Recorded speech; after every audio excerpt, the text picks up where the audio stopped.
அண்ணன்களும் தங்கைகளும், சுவாமி சொல்லுற பெரிய உண்மை இதுதான். மரணமில்லாத உடம்பை அடைய வேண்டும்னா தெய்வீக ஒளியோட 5 தூய கூறுகளோட சேர்ந்த சக்தியை தெரிஞ்சு நம்ம உடம்புலே தானே பொருள்களை உருவாக்குற அந்த அரிய ஞானம் வேண்டும். சுவாமிக்கு தெய்வமே காட்டினது.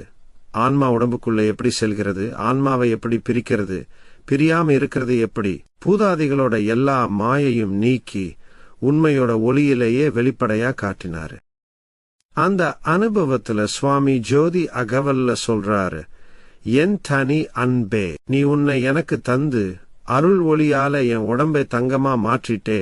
அதுக்கு பிறகு அவரோட உடம்புல நடந்த மாறுதல்கள் நம்பிக்க முடியாத அளவுக்கு வித்தியாசமா இருந்துச்சு.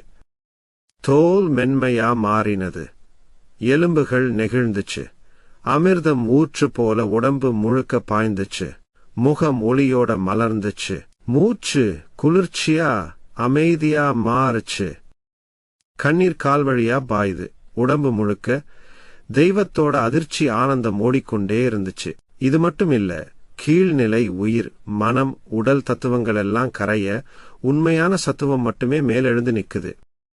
உலகப்பற்றுகள் எல்லாம் மறைய அருளுக்கான பேராசை மட்டும் மேலெழுந்து தீவிரமா வளருது. இந்த மாறுதலுக்கு பிறகு சுவாமி சொல்றார், என் இதயத்திலே எரியும் ஜோதி விளக்கே, நீ என்னை அறியாமையை கடந்த மரணமில்லாத உண்மை வாழ்வுக்கு எடுத்துச் செல்றாய். அதாவது உள்ளிருள் முழுக்க வெளிச்சத்தால அழிந்து உடம்பே தெய்வ ஜோதி உடம்பா மாறிடுது. அருட்பெருஞ்சோதி, அருட்பெருஞ்சோதி, தனிப்பெரும் கருணை அருட்பெருஞ்சோதி.